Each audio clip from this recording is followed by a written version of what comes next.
Okay, today's lesson is 7-2B, the Pythagorean Theorem.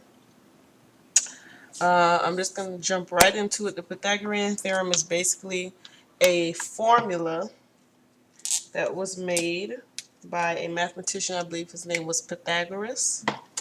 And the formula is on your FCAT reference sheet. It is a squared plus b squared equals c squared. A squared plus b squared equals c squared. That's your formula.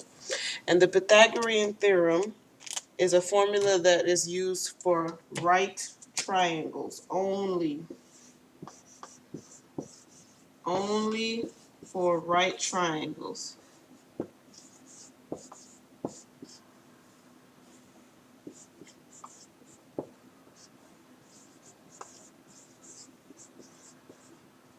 Okay? Only for right triangles. How do you know it's a right triangle? Very simple. It's a triangle with a right angle. Okay? It's a triangle that has a right angle. You know it's a right angle because it has the little box telling you that it's a right angle. Okay? So when you have these right triangles, you have what are called the legs. And I'm going to label everything for you. You can copy it down. The legs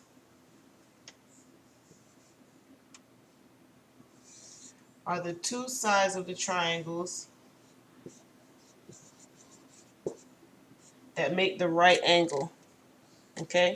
So these two sides, see how they come together and make that right angle? Those are called the legs. Okay? And then the side that's across from the right angle, the diagonal, the side that's across from the right angle, that side is called the hypotenuse.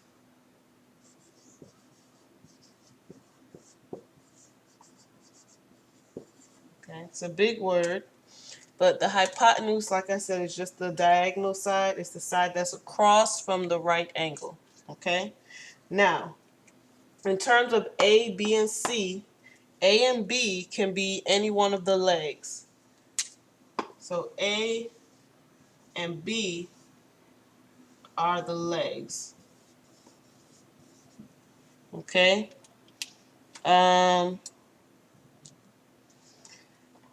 C, this C right here, is the hypotenuse.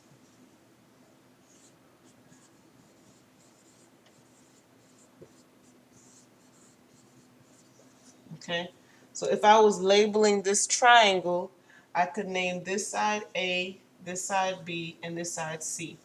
A and B can be switched. It doesn't matter which leg you call A and which leg you call B. Move that out the light. I try. This is an A right here. It doesn't matter which leg you call A and which leg you call B. These can switch. The legs can switch. But the hypotenuse always has to be C, no matter what. The hypotenuse has to be C.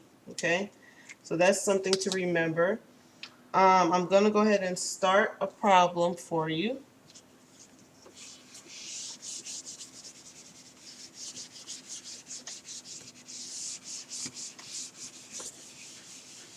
Okay, the directions that I'm reading say, write an equation you could use to find the length of the missing side of each triangle, then find the missing length. Round to the nearest tenth if necessary. And the triangle looks like this.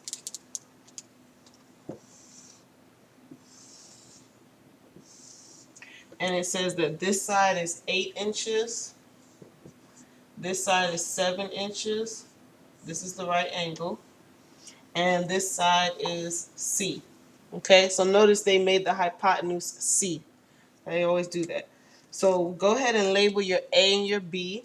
So A is going to equal 8, B is going to equal 7. And like I said, it doesn't matter. You could call the 7A and the 8B. Doesn't matter which one you do. Now let's set up our equation. Okay, so A squared would be 8 squared plus B squared would be 7 squared equals C squared. We don't know what C is, so we just got to call it C squared. Okay, how we're going to solve this order of operations, exponents come before addition. We got to simplify this side. So a squared, use your calculator, 8 times 8 is 64, plus 7 squared, 7 times 7 is 49, equals C squared. We can't do anything with the C because we don't know what it is yet. So it's still C squared. Don't forget that 2, I know the light is kind of hitting it. 64 plus 49, I believe that's 150. No, I think that's 113. No, Bryce, I do not have my calculator. Let me use my calculator that's on my computer. Give me a second.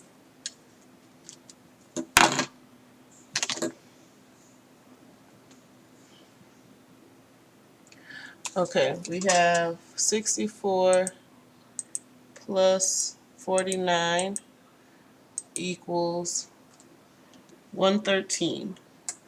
Okay, so this comes out to be 113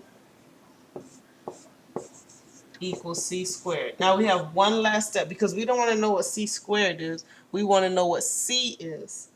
So if you remember, how do you find out what C is? If you know what C squared is, you have to do the opposite, the inverse operation. The opposite of squaring is taking the square root. So we're going to take the square root of 113, and that's going to give us, square roots. Oh, yes, it is. I was going to say I don't have that on this calculator. It's going to give us a long decimal that we're going to round off to the nearest tenth. So it comes out to be 10.6. Okay, that's what C equals, 10.6. Okay, so you're done.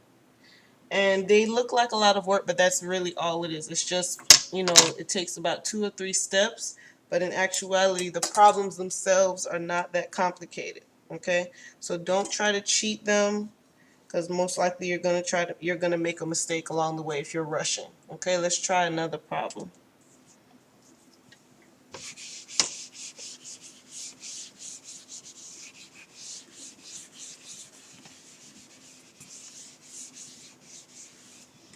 Okay, the next problem that I have, the next triangle that I have, is it's an upside down triangle.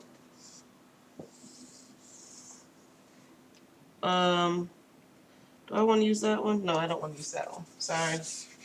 Hopefully you were using pencil. Let's use this one.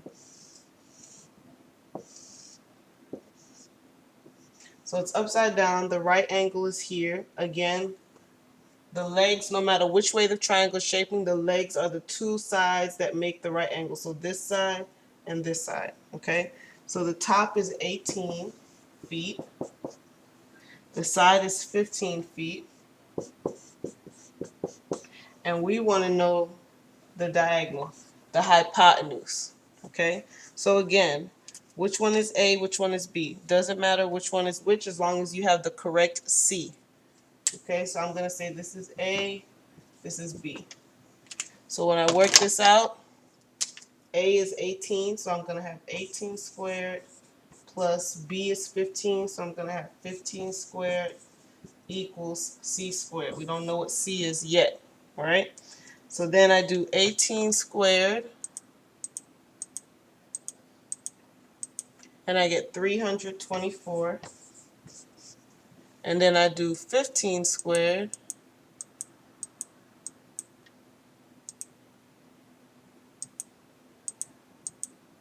I think that's 225. No, I can't seem to get my calculator. 15 times 15 equals 225. And then I'm going to add those up. 324 plus 225. So it's important with these type of problems that you write down. It's important that you actually write down the steps, because if you're trying to remember all these numbers in your head to work with, the chances of you making a mistake is going to increase. and you get 549 equals c squared. Final step. You know what c squared is? We want to know c. You do the inverse operation, which means you find the square root.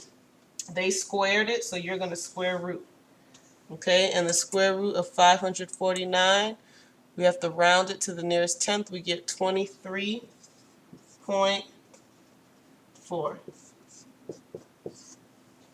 Okay, 23.4. Final answer. And I just want to caution you again, please write the steps down. If you try to remember these numbers in your head, especially when you start squaring, you're going to run into problems.